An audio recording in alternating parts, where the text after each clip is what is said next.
Hello everyone.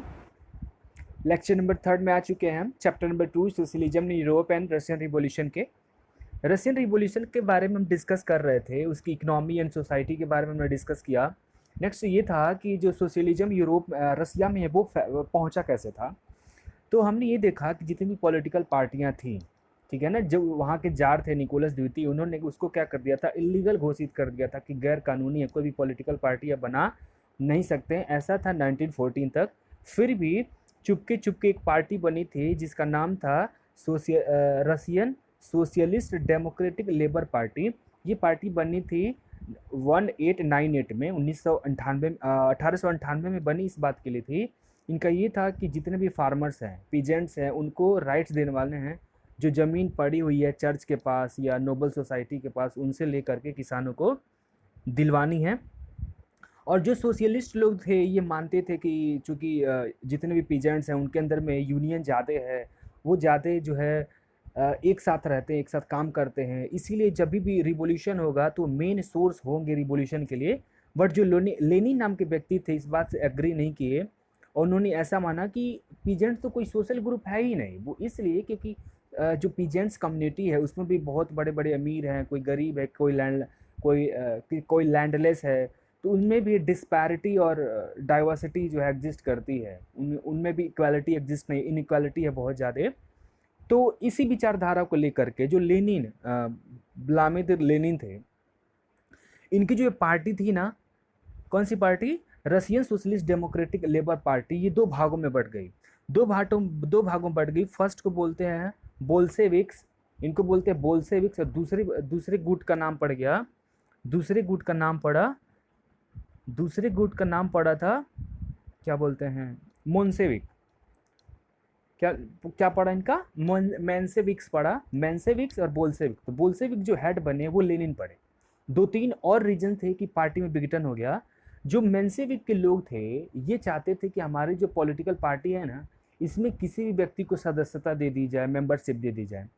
और Bolshevik गुट में जो लेनिन इनका नेतृत्व कर रहे थे वो ये चाहते थे कि नहीं, चूँकि हमारी पार्टी अभी इलीगल है और अगर हम ज़्यादा लोगों को पार्टी में शामिल करेंगे तो राजा को चिढ़ होगी और वो हमको बैन कर देगा, और ढेर सारी रेस्ट्रिक्शंस हमें झेलनी पड़ सकती है। यानी मेंबरशिप हमको सीमित लोगों को तक ही देना है और हमारा जो मेन मोटो है उसी पे फोकस करना है। लेकिन दोनों गुटों में बात बनी नहीं। और ये जैसे इंडिया में इंडियन नेशनल कांग्रेस जो थी, आपको याद होगा 1907 में उसमें डिवीज़न हो गया था। कुछ जो थे एक्सट्रीमिस्ट थे, कुछ जो है ओल्डमिस्ट थे। तो दोनों लोगों में दो ग्रुप बट गई थी, इंडियन नेशनल कांग्रेस बट गई थी। वैसे ये जो पार्टी थी रसिया वाली, बोल्शेविक्स और मेंशेविक्स में बट गई थी। एक चीज़ और, ये जो रशियन एम्पायर में जो पॉपुलेशन थी ना, वो पॉपुलेशन जो थी वो एक मानती थी, जैसे ग्रीस में एक चर्च है तो उस चर्च को बोलते हैं ऑर्थोडॉक्स चर्च। तो ग्रीस ऑर्थोडॉक्स चर्च को मानने वाले लोग जो है रसिया में मौजूद थे। लेकिन जो सेंट्रल एशियन जो कंट्री थे वहाँ पे मुस्लिम धर्म को भी मानने वाले लोग थे, वहाँ बौद्ध धर्म को भी मानने वाले लोग थे। तो ये विभिन्न प्रकार के धर्म उस सोसाइटी में मौजूद थे। ये मैप हमने डिस्कस कर लिया था कि रशियन एम्पायर कहाँ है, कैसे है। अब बात आती है 1905 में आखिर रिवॉल्यूशन हुआ क्यों। तो मैंने बताया आपको कि वो वहाँ पे ऑटोक्रेसी थी, रसिया एक ऑटोक्रेसी था। जार जो है किसी से भी इनको जो लेना देना नहीं था, किसी से भी एडवाइस नहीं करते थे। तो उसके बाद में क्या हुआ कि जो लिबरल्स थे, जो ऑडियोलॉजी लिबरल्स वाले थे, वो चाहते थे ना कि सोसाइटी में चेंजेस होने चाहिए। तो उन्होंने ये कहा कि नहीं, आप एक ऑटोक्रेट नहीं होइए, आप क्या करिए कि कैबिनेट बनवाइए, और कैबिनेट में क्या करिए कि कुछ लोग हों, 10 लोग 15 लोग, उनका आपको मिनिस्टर का दर्जा दे दीजिए, वो मिनिस्टर बोलिए, उनसे आप एडवाइस लीजिए, उसके साथ पे काम करिए। हम ये नहीं कह रहे हैं कि आप राजगद्दी छोड़ दीजिए। तो उन्होंने क्या किया, लोगों ने डिमांड कर दिया कॉन्स्टिट्यूशन की मांग करना, और रिवॉल्यूशन स्टार्ट हो गया 1905 में। और 1905 में जब स्टार्ट हुआ तो एक दिन था संडे का। इस संडे को ब्लडी संडे क्यों बोलते हैं। हुआ क्या, जब ये रिवॉल्यूशन स्टार्ट हुआ उसके एक साल पहले 1904 में क्या हुआ कि जो भी इसेंशियल्स गुड होते हैं, यानी खाने पीने वाली चीज़ें हो गया, ब्रेड्स हो गया, मेडिसिन्स हो गई, इनकी जो प्राइजेज है बहुत हाई हो रही थी। वो इसलिए हो रही थी क्योंकि इलाके में कुछ सूखा पड़ गया था, उतना प्रोडक्शन नहीं हो पा रहा था, पॉपुलेशन धीरे धीरे बढ़ ही रही थी।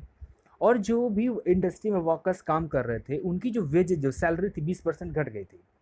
इसी टाइम पे क्या हुआ कि एक कंपनी थी जिसका नाम था प्यूती लोव आयरन वर्क्स, यहाँ पे क्या होता था कि ना लोहे के सामान बनाए जाते थे। जैसे कि इंडस्ट्रियल रिवॉल्यूशन मैंने बताया कि वेस्टर्न पोर्शन में भी हो रहा था रसिया के, तो वहाँ पे रेलवे लाइंस बिछ रही थी, वहाँ पे स्टील हो गया, आयरन हो गया, उसके ढेर सारे काम हो रहे थे, मशीनें बन रही थी, ब्रिज बन रहे थे, तो इंडस्ट्री वहाँ पे सेटअप हो रही थी धीरे धीरे। तो ये जो कंपनी थी जिसका नाम था प्यूती लो आयरन वर्क्स, इसमें के जो 4 मेंबर्स थे इसमें, ठीक है ना। तो इस पुलती आयरन कंपनी ने क्या किया, अपने 4 मेंबर्स को क्या कर दिया था, निकाल दिया था। ये 4 जो मेंबर्स थे ये थे वहाँ के जो बोल्शेविक पार्टी थी उसी के मेंबर थे। अब जब उनको ये पता चला कि हमारे मेंबर्स को निकाल दिया, और ये मेंबर की गलती क्या थी कि इन्होंने अपने जो मालिक थे फैक्ट्री के उनसे डिमांड ये कर दिया था कि सर हमारे जो फैक्ट्री में वर्किंग आवर्स जो आप 15 घंटे काम करवाते हैं हमसे, उसको कम करके 8 घंटे करिए। सर जो आप हमें क्वार्टर दिए हैं वहाँ पे बहुत ज़्यादा गंदगी है, वहाँ साफ करवाई कर दीजिए। सर जो महिलाओं को जो वो वेतन दे रहे हैं बहुत ज़्यादा कम है, 1/3 पुरुषों के मुकाबले, उनका वेतन रेज करिए। ऐसी सारी डिमांड थी, उसी से गुस्सा होकर के उनको 4 लोगों को नौकरी से निकाल दिया गया। अब क्या हुआ कि बोल्शेविक पार्टी के लोगों ने इसके खिलाफ बगावत किया कि नहीं ऐसा बिल्कुल नहीं होना चाहिए। अब क्या हुआ कि 1000 देख रहे हैं ना 110,000 यानी 1,10,000 10 लाख लोग जो है सेंट पीटर्सबर्ग में इकट्ठा हो गए। सेंट पीटर्सबर्ग कहाँ है, ये देखिए, ये जो था सेंट पीटर्सबर्ग में लोग इकट्ठा हो गए, इतने सारे 1,10,000 लोग यहाँ इकट्ठा हो गए स्ट्राइक करने के लिए। और डिमांड क्या करने लगे, वर्किंग आवर्स, और वर्किंग आवर्स घटाइए, यानी 15 घंटे कौन काम करता है भाई, उसको कम करिए, 8 घंटे करिए, 7 घंटे करिए, सैलरी बढ़ाइए हमारी। अब इसको जो है ये जो यहाँ पे स्ट्राइक हो रहा था, यानी हड़ताल हुई लोगों का, ये 1,10,000 लोगों को लीड कौन कर रहा था, तो वो लीड कर रहे थे एक व्यक्ति थे, इनका नाम था फादर गैपोन। फादर गैपोन, तो ये फादर गैपोन इसको लीड कर रहे थे। अब ये इतने लोगों को इकट्ठा करके पता है कहाँ जा रहे थे, जो जार जहाँ रहते हैं जिस पैलेस में, उसको बोलते हैं, जिस महल में रहते थे उसका नाम था विंटर पैलेस। विंटर पैलेस यानी सर्दियों का महल बोल सकते हैं। तो उसको घेराबंदी करने के लिए वो लोग गए। तो राजा को इस बात को पता चला, तो उन्होंने क्या किया, पुलिस और जो कोसैक्स होते हैं, वहाँ की जो आर्मी होती है उसको कोसैक्स बोलते हैं, कोसैक्स और पुलिसों से इस पर हमला करवा दिया। अब हमला करवाने की गोलीबारी हुई, 100 जो वर्कर मार दिए गए। तो 100 लोग मारे तो खून ही तो बहेगा। ये हुआ था संडे के दिन, इसलिए इसको बोला जाता है ब्लडी संडे। अब लोगों का रिएक्शन जो है और ज़्यादा बढ़ा। जैसे इंडिया में आपको पता है ना, गांधी जी जब क्विट इंडिया मूवमेंट हो गया, या नॉन डिसएबुलियंट मूवमेंट हो गया, नॉन कोऑपरेशन मूवमेंट 1920, 1930, 1942 में जो 3 रिवॉल्यूशन किए गांधी जी ने, तो उन्होंने क्या मांग किया था कि आप जो है अगर वकील हैं अपनी नौकरी छोड़िए, डॉक्टर हैं नौकरी छोड़िए, स्टूडेंट है स्कूल मत जाइए, यानी गवर्नमेंट का कोई भी कोऑपरेशन करना नहीं है। सेम तरीके से फादर गैपोन ने कहा कि अगर गवर्नमेंट को आपको ढील ढाल करनी है तो जितने स्टूडेंट्स हैं स्कूल छोड़ दें, वकील डॉक्टर वगैरह सारे लोगों ने इसमें पार्टिसिपेट किया। सबने यही मांग रखा कि भाई बहुत हुआ, आप कॉन्स्टिट्यूशन असेंबली बैठाओ, हमारे देश का कॉन्स्टिट्यूशन होना चाहिए कि कॉन्स्टिट्यूशन, वो कंट्री कैसे चलेगी, राजा को कोई मनमानी नहीं करनी है, वो बना बैठाएं ऐसे। अब क्या हुआ कि बच्चों ने स्कूल जाना छोड़ दिया, यूनिवर्सिटी छोड़ दिया, डॉक्टर हॉस्पिटल नहीं जा रहे हैं, लॉयर वहाँ पे अपने कोर्ट नहीं जा रहे हैं प्रैक्टिस करने के लिए, ढेर सारी चीज़ें हुई। अब क्या हुआ कि जो राजा थे यानी जार थे वहाँ के, उनके ऊपर ये प्रेशर बढ़ा। अब प्रेशर करने के बाद में इन्होंने कह दिया ठीक है हम क्या करेंगे, पार्लियामेंट बनाएंगे, और वहाँ की पार्लियामेंट को रसियन लैंग्वेज में बोलते हैं ड्यूमा। क्या बोलते हैं, ड्यूमा। तो उन्होंने ड्यूमा तो बनवा दिया। अब ये बनने का मतलब ये था कि राजा रहेंगे हेड, और जो भी डिसीजन इनको लेना होगा इनसे एक बार तो कंसल्ट कम से कम करें, भाई ये काम करने जा रहे हैं, करें कि ना करें, आप अपनी एडवाइस रखिए। लेकिन हुआ क्या, जो फर्स्ट ड्यूमा बनी थी 75 दिन के अंदर ही बेचारे ने, राजा ने इसको कहा ये हमको कोई एडवाइस ही नहीं दे रहे ढंग का, इनको हटाओ यहाँ से। फिर कहा कि दूसरी बार इलेक्शन होगा, सेकेंड ड्यूमा आई। सेकेंड ड्यूमा में भी क्या हुआ, सेकेंड ड्यूमा में भी सेम चीज़ें हुई। सेकेंड ड्यूमा जो आई, सेकेंड ड्यूमा भी ज़्यादा दिनों तक नहीं रही थी, 3 महीने काम किए, 3 महीने के बाद ये काम के फिर इनको हटवा दिया गया। फिर तीसरी ड्यूमा आई। अब ये क्या होता था कि जो फर्स्ट एंड सेकेंड ड्यूमा आई ना, इसमें कौन कौन से जो एक्सट्रीमिस्ट थे, एक्सट्रीमिस्ट कह रहा हूँ वो, जो लिबरल्स थे और जो रिवोल्यूशनरी जो डिमांड कर रहे थे कि बहुत ज़्यादा क्या हो, बहुत ज़्यादा चेंजेज होनी चाहिए सोसाइटी में, ठीक है ना, रेडिकल्स थे और लिबरल्स थे, ये चाहते थे ना सोसाइटी चेंज हो। तो फर्स्ट एंड सेकेंड ड्यूमा में यही लोग आते थे, और ये राजा को जो थोड़े से क्रांतिकारी टाइप के सुझाव देते थे, राजा को पसंद ही नहीं आता था, इसलिए इसने कर दिया। जो थर्ड ड्यूमा बना उसमें इसने क्या किया, जो कंजर्वेटिव टाइप के लोग थे ना, कि जो चाहते थे अरे राजा तो हमारे सर्वे सर्वा हैं, कुछ चाहिए ही नहीं हमको, कुछ चेंजेस चाहिए ही नहीं, तो वो उनको भी पसंद करते थे। तो जितने कंजर्वेटिव्स वाले थे उनको जो है थर्ड ड्यूमा में ला करके राजा काम करते रहे, कब तक, यानी इस रिवॉल्यूशन से हासिल यही हुआ कि कॉन्स्टिट्यूएंट असेंबली बनी, उनका ड्यूमा बन गया, ठीक है ना। और राजा तब से काम करते गए, कब तक, 1915 तक, नहीं 1917 तक, ठीक है, समझ गए। अभी जो रशियन एम्पायर है, इसका एक और मैप आपको थोड़े से ध्यान से समझाता हूँ। ये पूरा का पूरा ये था रशियन एम्पायर, ठीक है, ये हो गया रशियन एम्पायर। तो इसको 3 पोर्शन में डिवाइड करिए। आज जिसको हम कंट्री रसिया बोलते हैं वो है साइबेरिया, ठीक है। और ये जो सेंट्रल एशिया में आज जो कंट्री डिवाइड हो गए हैं उनको बोलते हैं रसियन सेंट्रल एशिया। इसी में वो जैसे अजरबैजान है, आपको कजाकिस्तान मिलेगा, उज्बेकिस्तान मिलेगा, किर्गिस्तान मिलेगा, ये सारे रशियन एम्पायर के पार्ट थे। तो ये जो ब्लू पोर्शन देख रहे हैं ये रशियन एम्पायर के पार्ट हो गए। और ये जो रशिया देख रहे हैं ये पार्ट था किस में, ये इसको भी ले लीजिए आप, ये फिनलैंड को भी इसमें ले लेंगे तो रशियन एम्पायर जो है इसको यूरोपियन रशिया बोलते हैं। यूरोपियन इसको रशिया बोलते हैं क्योंकि रशिया का ये पार्ट यूरोप में पड़ता था। अब क्या हुआ कि 1905 का रिवॉल्यूशन ख़त्म हो गया, अब बात आ गई 1914 तक की। तो 1914 में क्या हुआ कि वर्ल्ड वार छिड़ गया था। क्यों छिड़ा था ये नेक्स्ट चैप्टर में आप पढ़ेंगे। तो वर्ल्ड वार स्टार्ट हो गया, फर्स्ट वर्ल्ड वार। तो फर्स्ट वर्ल्ड वार का रशियन एम्पायर के साथ बहुत कुछ लेना देना था। वो इसलिए क्योंकि जब ये 1914 में स्टार्ट हुआ तो मैंने फर्स्ट अभी इसके जस्ट पिछले वाले वीडियो में बताया था कि ये जो युद्ध हुआ, वॉर स्टार्ट हुआ था फर्स्ट वर्ल्ड वार, तो उसमें रसिया जो है उनकी तरफ से लड़ रहे थे, जैसे ब्रिटेन हो गया, फ्रांस की तरफ से लड़ रही थी, ठीक है, ब्रिटेन फ्रांस की तरफ से लड़ रही थी। तो इनकी जो आर्मी थी ये इनको जो है जर्मन की सेना ने, हिटलर की सेना, हिटलर तो सेकेंड वर्ल्ड वार में थे, जो जर्मन की सेना थी इनसे हार रहे थे। जर्मन और ऑस्ट्रिया की सेना जो है इनको जो हरा रही थी। अब ये जब रशियन की आर्मी जो थी वो हारने लगी तो रसिया के लोग क्या कहे कि राजा आप काम करिए, युद्ध बंद करिए, बहुत ज़्यादा जो है हमारे सैनिक जो है मारे जा रहे हैं, लाखों लोग मारे जा रहे हैं, आप उनको क्या करिए, बंद करिए युद्ध। इसके खिलाफ क्या हुआ कि जो एंटी जर्मन सेंटिमेंट्स होता है, यानी जर्मन के खिलाफ जो है एक गुस्सा, जैसे अगर क्या किया जाए कि किसी इंडियन से पाकिस्तान के बारे में बात किया जाए तो वो क्या होंगे, गुस्सा ही तो होंगे, आपके अंदर नेशनलिज्म की भावना, अरे पाकिस्तान की कैसे बड़ाई कर दी है। सेम तरीके से वो तो कंडीशन था कि उनके अंदर भी एंटी जर्मन सेंटिमेंट्स इकट्ठा हो गए। अब ये हुआ क्यों था कि 7 मिलियन, समझ रहे हैं, 7 मिलियन कम हो गए, 70 लाख लोग मारे गए थे, 70 लाख दोनों साइड को मिला करके।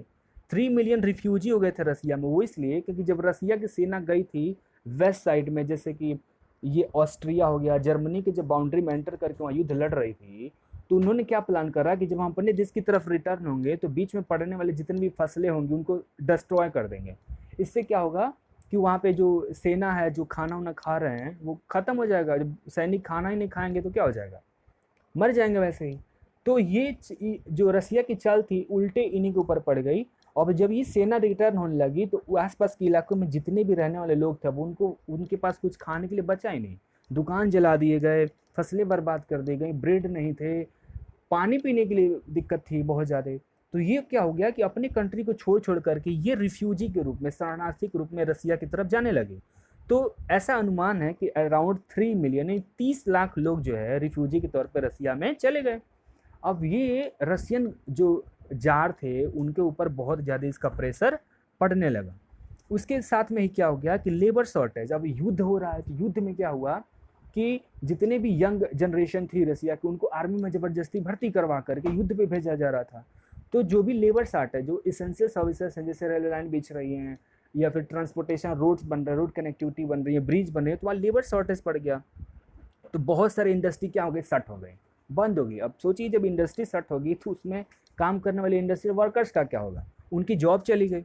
एक तो पहले से ही सैलरी घटी थी, अब उनकी जॉब चली गई। अब जॉब जाने के बाद क्या होगा, बेरोजगारी बढ़ी, बेरोजगारी बढ़ने का अनएम्प्लॉयमेंट इतनी जनरेट हुई, साथ में शॉर्टेज है ग्रेन्स का, खाने के लिए कुछ नहीं बचा, हैंस ब्रेड भी नहीं है, कुछ भी नहीं, क्या खाएंगे लोग। तो उन्होंने हंगामा करना जो है शुरू कर दिया। अब ये हंगामा शुरू हुआ कहाँ पे, पेट्रोग्राड में। पेट्रोग्राड वही सगा मैंने बताया ना कि रशियन एम्पायर का जो कैपिटल था वो कहाँ था, वो था सेंट पीटर्सबर्ग में। तो सेंट पीटर्सबर्ग जो वर्ड है ये लिया गया था जर्मनी से, तो जर्मन वर्ड था, तो इसको हटा करके लोगों ने ये बोला कि इसका आप नाम चेंज करके पेट्रोग्राड रखिए, तो पेट्रोग्राड उसका नाम रख दिया गया।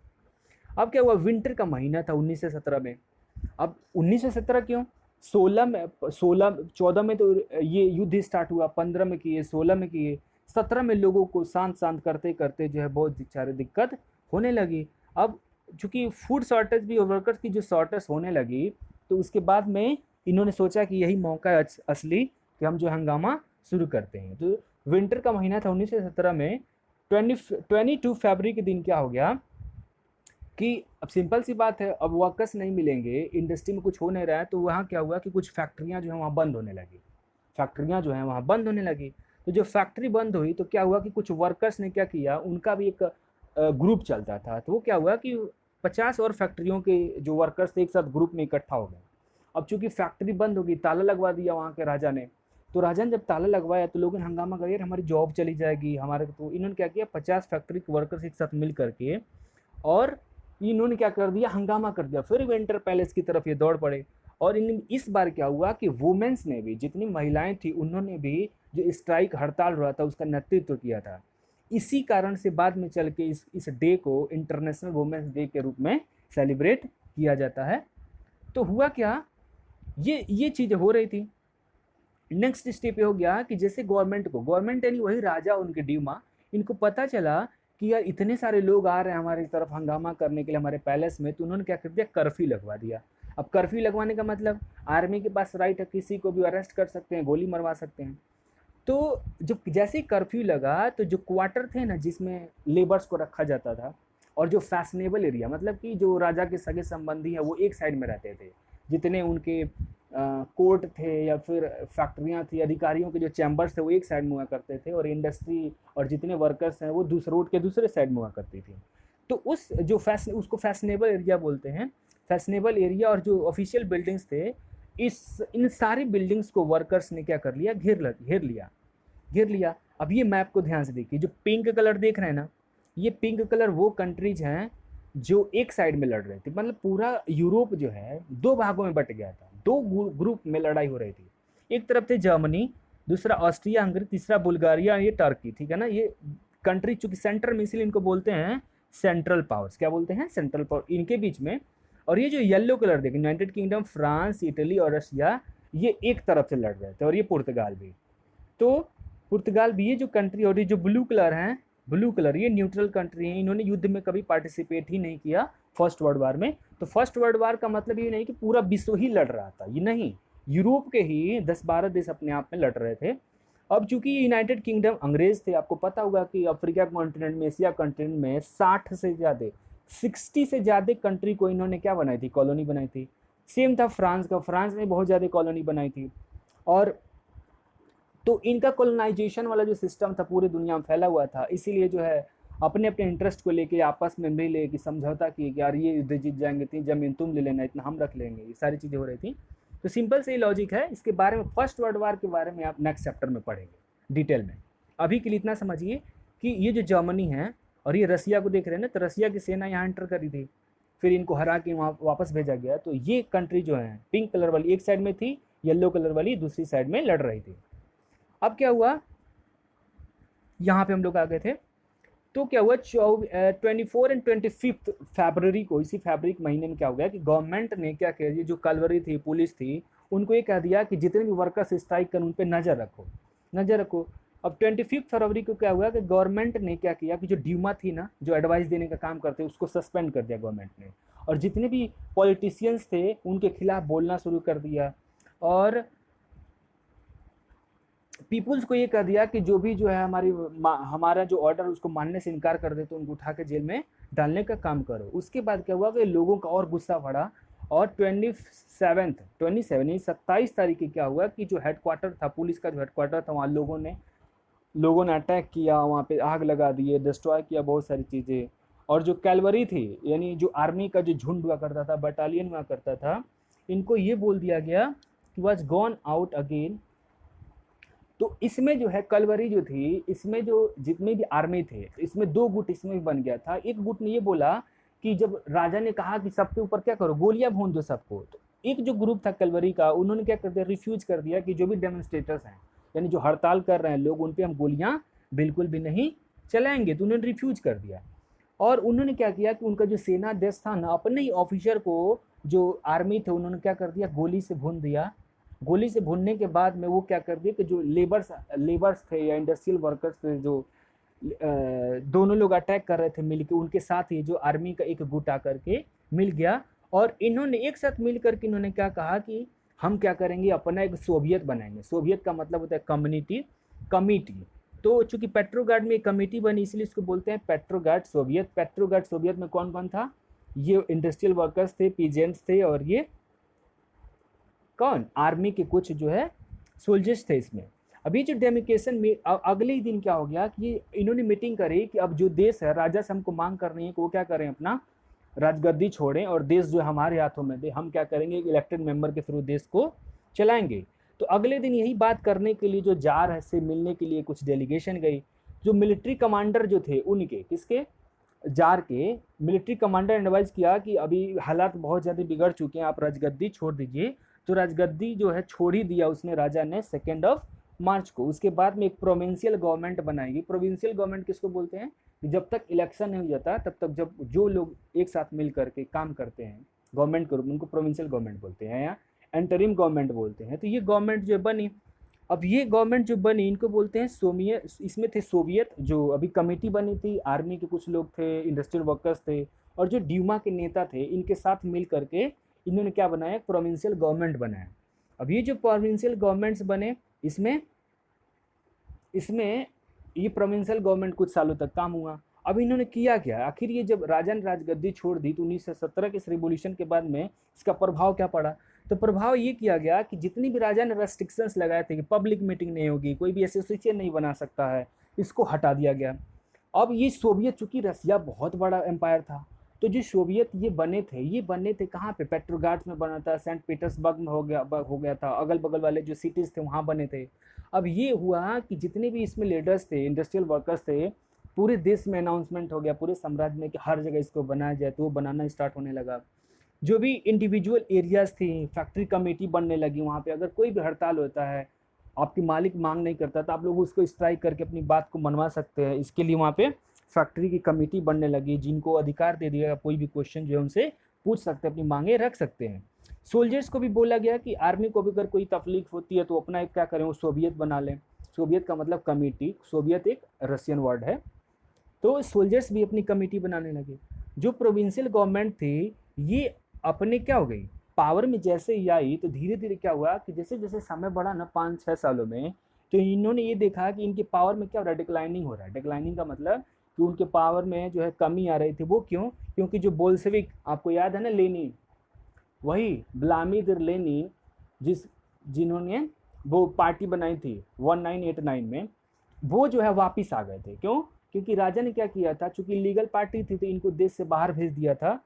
तो जब ये राजा ने राजगद्दी छोड़ दी और सारा कुछ ये नॉर्मलाइज कर दिया गया था, रेस्ट्रिक्शंस हटा दिया गया, सेंसरशिप हटा दिया गया था, तो लेनिन जो है वापिस आ गए थे रसिया में रिटर्न आ गए थे। तो उन्होंने जो बोल्शेविक जो पार्टी थी इनकी, उसको क्या किया, और ऊंचाई पे ले जाने का प्रण लिया।